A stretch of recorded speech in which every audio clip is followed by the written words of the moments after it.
Welcome to Inspiration Rising. I'm your host, David Trotter, and we're here to inspire you to rise up in your life, love, and leadership. Now, when our kids were little, it seemed like they had a billion balls in the backyard. Can any of you relate? All right, we had kickballs, basketballs, soccer balls, footballs, tennis balls, bouncy balls, any kind of ball. Somehow it found its way into our home and our backyard. Even our neighbor next door thought he was being kind and generous when he threw over a couple of those giant silver bouncy exercise balls that he didn't want. It's like, yeah, thanks a lot, buddy. I appreciate that. Well, now, if you're a kid, the worst kind of ball to have is a deflated ball. Why? Because it doesn't bounce back up to you. It just lands with a thud on the ground. For some of us, that's how we feel when we come up against a challenging situation in life. Thud. It feels impossible to bounce back.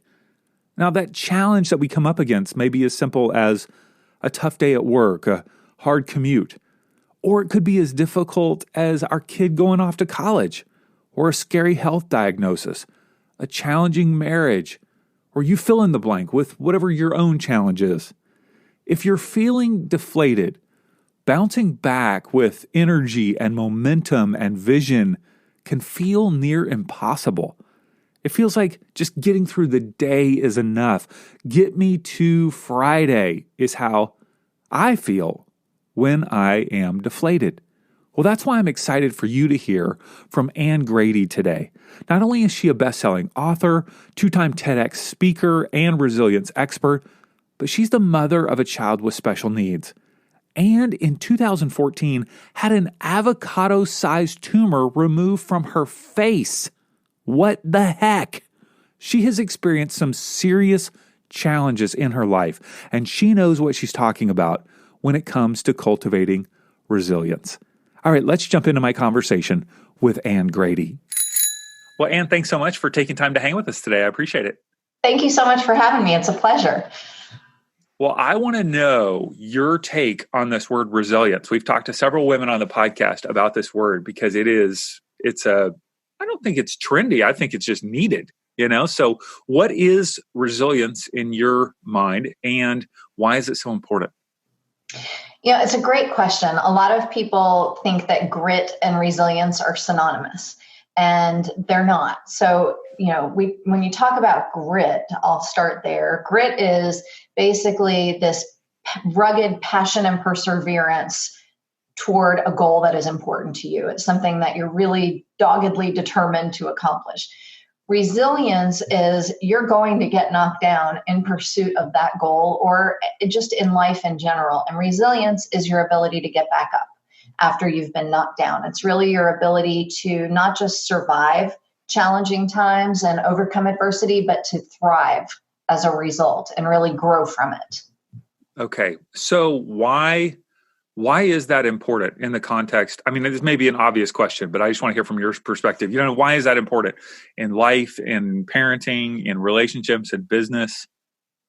Well, I think, it's interesting. I spoke to 3,000 educators in Dallas day before yesterday, and we were talking about the need for this stuff in schools because you learn algebra and you learn history and you learn biology. But what you don't learn is when life throws things at you and you have some really challenging times, how do you navigate that? And so you need resilience for anything from getting through traffic in the morning to dealing with the loss of somebody that you love. In my case, managing a severely mentally ill child and recovering from a tumor in my face.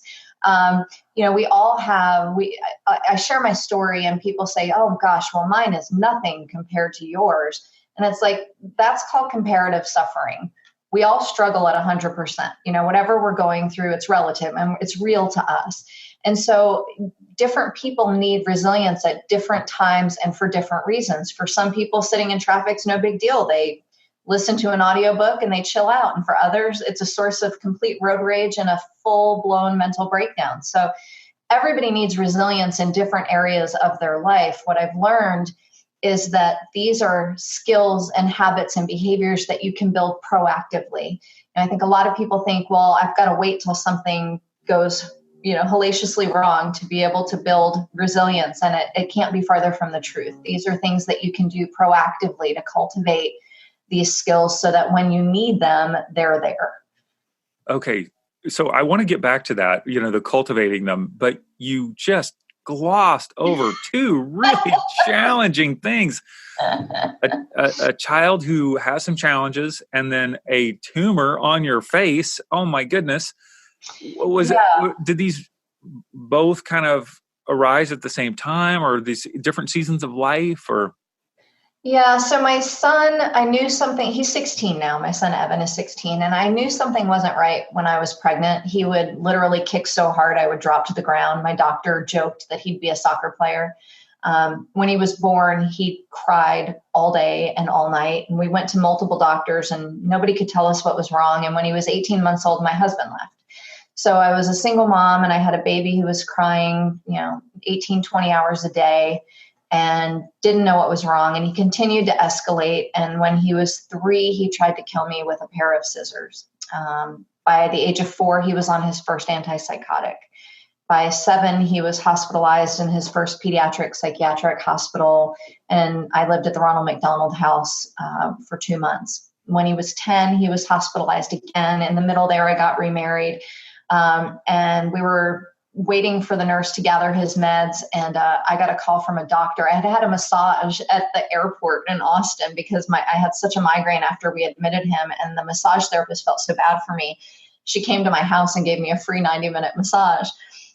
So to your audience, if you're ever in the Austin Bergstrom Airport, go ahead and cry uncontrollably and ask for Becky. Amazing.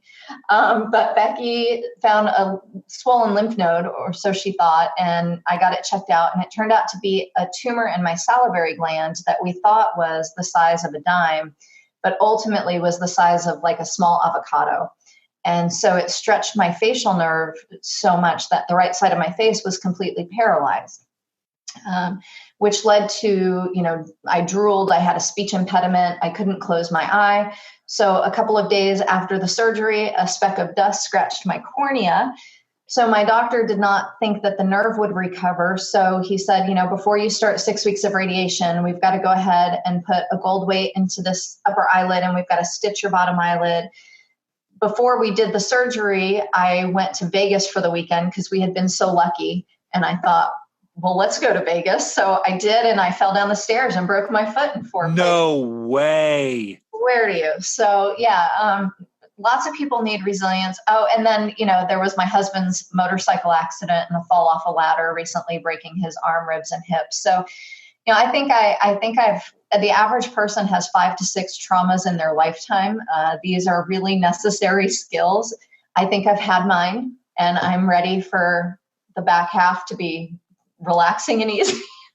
If you were a cat, you would have given up 8 lives already. Oh my goodness. Yeah. But you land on your feet because you have no other choice. You just do you don't know how strong you are until it literally is the only choice you have. Well, Anne, first of all, I just want to give you a hug. And then the second thing is your face looks great. Thank you. You're not drooling. When I go to the airport, though, because, my whole goal was I had to finish radiation before a trip to India for a speaking engagement, and they told me it wasn't possible. And so my passport has my face like that. So now whenever I travel internationally and I go to the guy at the checking IDs, he looks at me and I go, hold on a second. And he's like, oh, okay. You look way better. Oh, Anne, my goodness, you have made through a lot of things. How long ago was the issue with your face? I went into surgery February 26th of 2014. I did go to India 3 weeks after radiation, and my face came back while I was going through radiation, which they said was not possible. So this was all back in 2014, headed into 2015. Okay. My goodness. Well, you're a miracle. That's amazing. I don't know about that. Or a glutton for punishment, one of the two, but. Well, first of all, thank you for sharing part of that story. I'm sure it's just a glimpse of obviously all the challenges that you've been through, but you said that resilience can be learned. It's a skill. Maybe even we stay with your story here for a second. I mean, you're teaching resilience and yet you're having to draw upon resilience. What was your experience like? You know what I mean? What were you thinking like, oh my gosh, I'm teaching this and now I'm going to live it. You know what I mean? Like obviously there's a irony there, but what are the skills that you had to put in place? Like, what did you personally have to do throughout those experiences that we could learn from? Well, so it's interesting because, my master's is in organizational communication. So I was teaching leadership and emotional intelligence and communication. I wasn't teaching resilience at all. Weren't. Okay. No, Okay. In between Evan and my face, I had been asked to give a TEDx talk on courage. And I was like, I don't know anything about courage. And they said, well, we think you do. So if you could just go ahead and figure it out. So I started researching. I was really trying to figure out what courage was. And I thought, I'm the last thing. I'm not courageous. I'm terrified. And I've learned that means that you are courageous because you do it anyway. And then everything happened with my face. And I was asked to do a TEDx talk in St. Louis for St. Louis women at the Peabody Opera House. And they wanted me to speak on resilience. And I was like, I don't know anything about resilience. And they started cracking up and said, go ahead and speak on resilience. And I didn't want to just get up on this stage in front of 3,000 people in an opera house and go, well, yeah, here's my story. I'm resilient. So I did what the academic in me does. And I went and started digging into the research. And I found that some of the things that I was doing were building resilience without me realizing it. But there were several things I was doing that were sabotaging my success that I didn't realize. And so, since 2014, I have just been stuck in this neuroscience of resilience, really trying to not only cultivate the habits for me because I need them every day with my kids, but also because I think that so many of us, it's this kind of ubiquitous word. And if you know the strategies and have the tools, then it doesn't have to be. It's really pretty simple in concept, difficult in application. So for example, self-care. My mom's a flight attendant. She was a court reporter for 30 years, but when she was 51, she became a flight attendant, and she's 70 and still doing it. And I'm not supposed to say which airline, so we'll just call it Southwest. But she makes these great announcements, and my favorite is the oxygen mask. And she'll say, in case of a sudden loss of cabin pressure, please place your mask on and then assist your child. And if you're traveling with more than one child, please pick your favorite or the one with the most potential.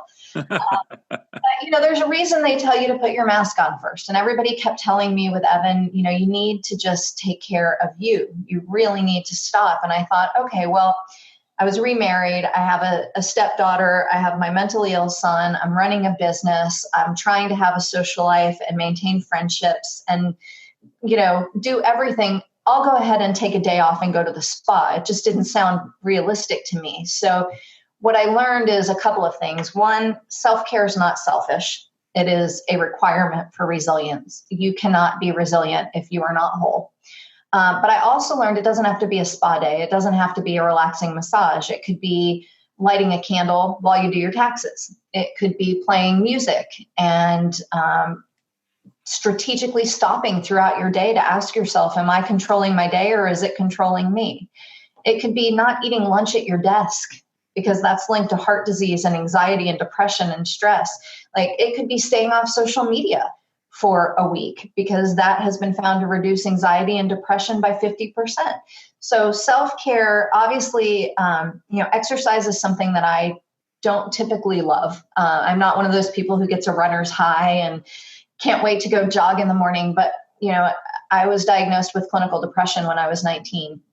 And so all these people kept saying, well, Anne, you got to exercise, you got to exercise, you got to exercise. And my grandmother used to say, Annie, if enough people tell you you're tired, it's time to go lay down. She also used to say, if you act like an ass, don't be surprised if people try to ride you. But that's a different conversation for another day. But so I started swimming. Because it's the only exercise that I really don't hate. I probably still have goggle marks on because I went right before this. But it's not something that I love, but I found that it transformed my mood. So, I mean, no judgment. If you're on meds, I'm on everything but roller skates. I get it, right? It's a real thing. But exercise and sleep grow back the gray matter in your brain that is damaged by stress. It literally repairs neurons damaged by stress. And the gray matter in your brain is the part of your brain that's responsible for emotional control, like emotional regulation and managing your attention. And so in a time when we are tasked more than ever for trying to manage our emotion and our attention, those are two things you can do. Another strategy, and stop me when you want, but another strategy is great. Thank you. Yeah. Another strategy is mindfulness. And I thought this was the dumbest thing in the world. I was like, I'm not going to sit in the full lotus and eat tofu and find my Zen. It's just not me. I'm a type A personality. And I learned that that's not what it is at all.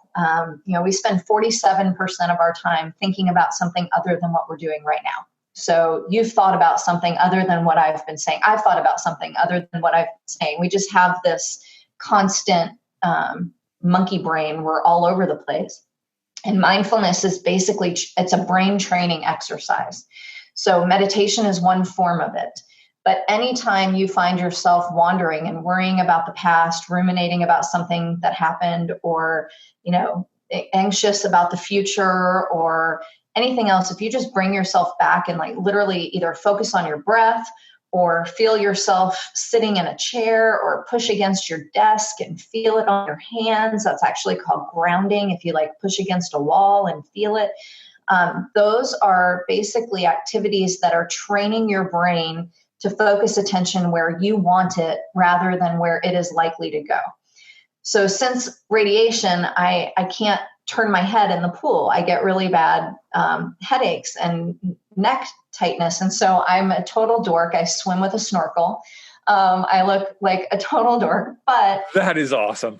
But I meditate underwater. I focus on my breath underwater and my mind races and I go back. And a lot of people think that meditation is supposed to be this calming, peaceful, Zen-like experience. And it's not.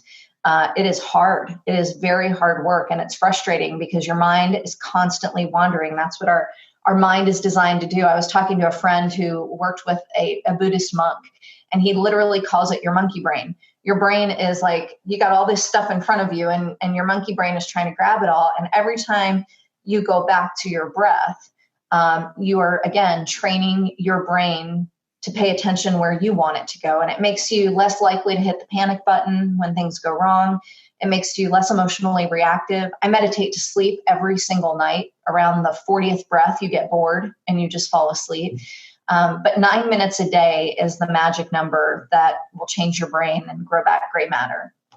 Gratitude is something that I thought was so silly. Like, really, in the midst of a broken foot and an eye surgery and radiation and, a husband who fell off a motor, like everything was going on. And what I learned is that simply looking for things to be grateful for releases serotonin and dopamine, the same neurotransmitters that are in antidepressants. Just looking for something to be grateful for lowers cortisol, the stress hormone, by 23%.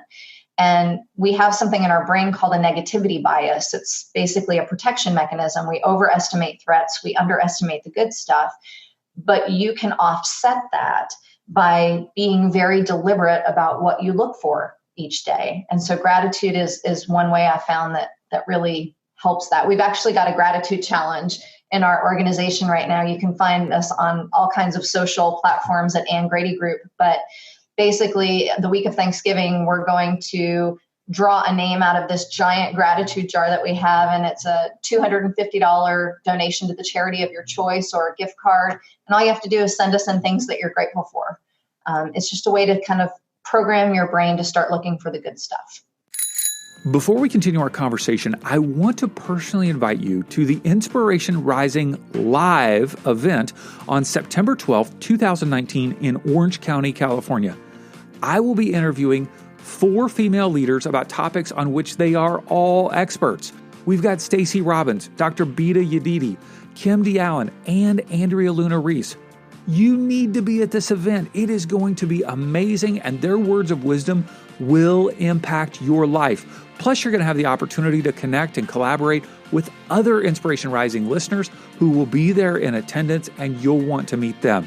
Tickets are only $20 each, and the first 100 ticket buyers will receive a pretty fancy swag bag that is definitely over a value of $20. So get your tickets to Inspiration Rising Live at insporising.com/live. That's insporising.com/live. Now, if you're listening to this past September 2019, no worries, still go to the URL because you'll learn about upcoming events that we're hosting around the United States. insporising.com/live.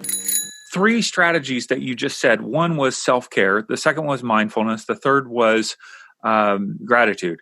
And so these don't sound like they have anything to do with resilience, because like it seems like I get knocked down, I get back up, like, you know what I mean? Like I got to get power through it. But like, how are you saying that these 3 build resilience? How is that connected?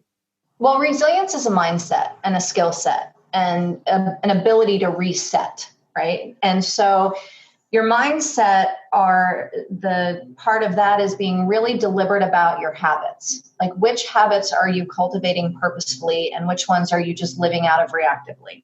So one, resilience is built by cultivating the right habits in the right way on purpose rather than just living on autopilot. Gratitude and mindfulness and self-care are all literally changing your brain. So when you are knocked down, you have the capacity to be deliberate about the choices that you're making. Is it easy? Absolutely not. Like, I struggle with it every day. You know, I had a call yesterday from my son and he had a really, really tough day. And, you know, I curled up in the fetal position for a little while. Like, part of resilience is not running from those uncomfortable emotions. Most people don't like to be uncomfortable. So when we feel sadness or anxiety or depression or frustration or anger, we're like, I'll deal with that later, when we compartmentalize.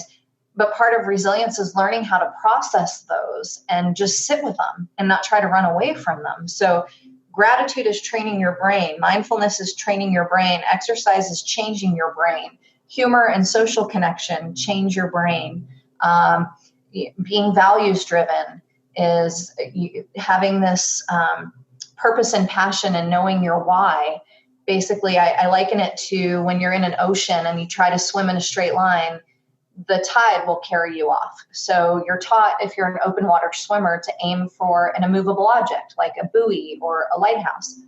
And so I ask people, what is your lighthouse? Because when your life is like the ocean, right? Some days it's sunny and beautiful and wonderful, and other days you are getting sucked under by these waves that are crashing on top of you, and it's storming outside, and it can feel like, you know, it's just untenable. And what is your lighthouse? What are you looking toward? What's important to you? What's your purpose? What's your passion? Are you looking forward to a vacation or time with your family? Like, these are all little subtle things, and you don't have to do all of these. You just pick 1 or 2 and practice it, but they literally change your neurochemistry and your belief system, and your beliefs drive your behavior, and your beliefs can be changed. I love that vision of shooting for that immovable object, you know, as you're swimming. Yep. I live near the ocean, and, you know, we go to the ocean often, and you see people, you know, we're out boogie boarding or something, and then all of a sudden it's like, whoa, we're not in front of the chairs anymore. We're way down the beach. There. Yeah, we're way down the beach.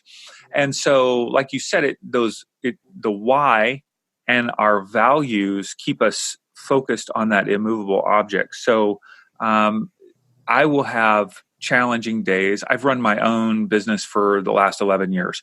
I've made films, I've written books, I help marketing clients, and there are just challenging things that happen. But going back to, why am I doing this? You know, that is a very powerful tool that pulls me back out of whatever that funk is. Yeah, that's good. And what research tells us is that when we're doing it just for us, we see the benefit. But when we're doing it for the purpose of making a difference or helping others, there is so much power in the way that restructures your brain. It releases dopamine and serotonin. It really, this idea of the helper's high. is real. When you do something for somebody, you get what's called a dopamine squirt, and it sounds dirty, but it's not. But anytime you do good and feel good, you are releasing this great neurochemical. And so a part of resilience is not what happens to you, it's your interpretation of it. So I have chosen to have a son who is going to have a really hard life? No. Would I have chosen to have a child who physically beat me and hurt me? Of course not. Would I have chosen to have a tumor in my face? No. But a resilience building strategy is, once those are there, how do you make meaning of it? What is the unlikely gratitude that you can find in that? So I've spoken to millions of people and become a mental health advocate, and I donate a portion of all my book proceeds to the National Alliance on Mental Illness here in Central Texas. I really make a huge effort in all of my speeches, whether it's for 20 people or 20,000, to really reduce the stigma of mental health. 1 in 5 people struggle with it, and it's time we talk about it. So, it's not like I would have chosen these things, but now that they're here, what do you do with them? And that does not mean I don't have my pity parties. That does not mean I don't feel sorry for myself and want to have times where I just cry. That is healthy and normal, and running from that is tearing down your ability to build that resilience muscle. So it's really been a fascinating journey and a lot of lessons. Yeah. Yeah. So many of the women that I work with, that story is so powerful. It's the victim or martyr seem to be the two most common. I always ask, are you a victim or a volunteer? Okay. Yeah. Because bad things happen, but the way you choose to interpret those dictate the way your neurochemistry responds to them. It's very, very powerful. It's not just touchy-feely, fluffy stuff. I mean, it's proven statistically, research has shown beyond a shadow of a doubt that there's something called experiential dependent neuroplasticity. And what this means is the more you experience something, the more embedded in your neural structure that becomes. So what do most of us do? Well, we ruminate on our day. We think about all the people that have slighted us. We get frustrated at the things that are not fair, at the new deadline, at the competing priorities, at the kids' activities. And it's normal. We're human. But if we stay in that place, then we embed that so deeply into our neural structure that worry, anxiety, that becomes a habit, not a purpose of who we are. And so really, on my bathroom mirror, I have a sign that says, what do you want to find today? And I woke up this morning and I said, all right, I want to find all the reasons why I'm enough. I want to find that, because I can go through every day, and owning your own business, there are thousands of things that need to be done. And on any given day, stuff falls from the sky. And sometimes it's overwhelming. I can't keep up with it all. And so today I wanted to find all the reasons why I'm enough. And I opened up my inbox and I had an email from someone who saw me speak a couple days ago in Dallas. And she said, you saved my life. I was going to end it, and I had no idea that I could turn it around. And so that gave me goosebumps. It made me tear up. It's knowing I wanted to start my day knowing I would find something that made me feel valuable and make me feel like I'm enough. And lo and behold, what was in my inbox? You find what you look for. So powerful. As you think back on your childhood or kind of those growing up years, is there somebody that you remember kind of embodying these values of resilience? I had a really interesting childhood. It wasn't awful, but it certainly wasn't ideal. And when my mom, she was, like I said, she was a court reporter for 30 years. And at the age of 51, she found herself divorced and alone. And she not only decided, I've always wanted to be a flight attendant, and so I'm going to go for it. And what I thought that was the reason. But what I found out, I even said that in my TED Talk, but what I found out is that she was terrified of flying. She was terrified of traveling alone. And she didn't want that to stop her. So she thought, what better way than digging in and becoming a flight attendant? And so she originally had intended to do it for just a little time, but she loved it, and she's still doing it 20 years later. And to me, that's like grit and strength and resilience at its core. I'm afraid, so I'm going to go jump into what will make me less afraid. And now she travels all around the world by herself. She goes backpacking in Europe and just trekked through New Zealand. And, like, to me, that was a really great model of you don't have to stay stuck in fear. You can make conscious decisions to move past it, but you have to be willing to be comfortable being uncomfortable. And most of us don't like to be uncomfortable. Mm-hmm. Very true. Let's talk about raising kids for a minute. You've talked about your son and your stepdaughter, I believe you said. A lot of the women who listen to our podcast have kids that are maybe teenagers and older. So it's, kind of past those younger years. Mm-hmm. What would you suggest in terms of helping them cultivate resilience? It is so, so important because our kids are under more stress than they've been under at any time in history. I mean, I thank God every day I was not raised in a time of social media. They are constantly connected. My daughter's going to be a senior in high school. And, the pressure of grades and college and knowing what you want to do with your life. I mean, when she was in the 8th grade, they were like, you have to choose your track for high school. It's insane to me. And so one of the things we do is we have a gratitude jar in our kitchen. And so every day when she comes home, I'm like, all right, write down something you feel grateful for. And when we started this activity, she thought it was the dumbest thing in the world. She rolled her eyes. She was like, oh, whatever. And the next day she came home and she goes, okay, I went through my whole day trying to figure out something I was grateful for. And I was like, that's the point, right? To start your day looking for the right stuff. Teaching mindfulness and meditation to your kids if you can start it at a really young age and kind of make it part of who they are, that's great. But even kids, like her high school teacher is now starting the class with a minute of deep breathing. I mean, it doesn't have to be crazy. But the other thing is this idea, Carol Dweck is a great researcher, wrote a book called Mindset, and it's how you view failure. So I think as parents, we're so afraid of failure and we're afraid our kids will fail that we try to protect them from that. And we're stealing from them. We're stealing their ability to develop resilience when we say, oh, you get a participation trophy. Or like I was watching my 2 kids, they were probably about 10 years old and 8 years old, and they were playing a game of Sorry at the kitchen table. And my son said, like, haha, you're going to lose. And my daughter was like, no, everybody's a winner. We're all winning. And I was like, no, one of you's a loser. For sure, one of you's a loser. So it could be, embracing failure as learning what not to repeat. And like, hey, I'm so proud of you for taking on this really challenging task. Even though you didn't know if you could do it, even though you failed, you stretched yourself farther. And kids who practice and cultivate this growth mindset, it's a great book by Carol Dweck called Mindset. And we know that kids who cultivate this and view failure and obstacle as a challenge and not a bad thing, kids who view like, it doesn't matter how talented I am or what my abilities are, it's how hard I work. Those kids have greater levels of engagement, higher test scores, better college graduation rates, less depression and anxiety, higher income, better social connection and relationships.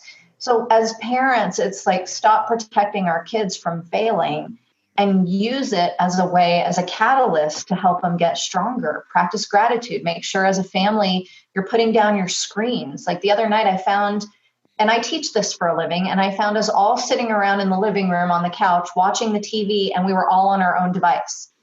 And it's like that kind of stuff is really robbing us of connection. And so many of our kids have so many virtual friends, but they're not maintaining this social connection. And that's a huge part of it. Laughter, humor. I think we've gotten as a society really great about prioritizing our schedules. I think we have a lot of room to go when it comes to scheduling our priorities. If you were to track your time and your kids' time for a week, would it be indicative of what you say is most important to you? Having your kids enrolled in 20 different activities so that they're well-rounded is not helping them if they're not enjoying those 20 activities. Let them be in one that they love and give them time to play and relax and socialize. I think I think we've gotten into this crazy competitive, chaotic world where we just place these expectations on people that are unrealistic, and then we leave disappointed rather than being realistic about our expectations and then being pleasantly surprised. Mm-hmm. So much good stuff. And all right, so we need more of this. We don't need less of it. We need more of what you're dishing out. I know we can go to your website, annegradygroup.com, and that is primarily really for, you're a speaker, you're a professional speaker, you speak to thousands of people. If somebody's looking for a speaker, obviously they can contact you, whether for their business or nonprofit or a keynote at annegradygroup.com, and then all of your social media is there. But you also offer some resources on a regular basis. How can people get a hold of that? So I'm a speaker, but I'm also a professional development trainer and facilitator. So, for example, I'll work with clients like Dell or, Starbucks and really help build emotional intelligence and implement personal influence strategies. And so it's not just huge groups, but really like collectively trying to build these skills. But if you text the word strength to 555-888, you'll get a plethora of resources. And I was just dying to use that word, plethora. You'll get all kinds of things. You'll get this resilient self-assessment where you can identify some things that you might be doing to help yourself and some that might be sabotaging you. You can get a self-care sheet, which is basically a goal planning sheet. It's the top 6 areas in our life, and you can change the categories, but it's, every month, are you focused on setting goals and the things that really matter to you? And you can get a poem that I wrote while in the Philadelphia airport for 9 hours with a couple vodka sodas. And I got to say, it actually turned out pretty well. And then you can get a monthly resilience inoculation. It's a routine resilience newsletter with tips, tools, strategies. And of course, you can join us on social because we post videos all the time and articles and interviews, and we'll post this podcast and all kinds of good stuff. All right. So all you got to do is this always confuses me when people say text the word strength to a number, because you don't type in the word first, you type in the number first.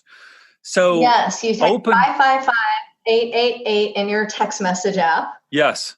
And then type the word strength in the message. Yes. If you don't know how to type the word strength or spell it, it's STRENGTH. There you go. I helped you out.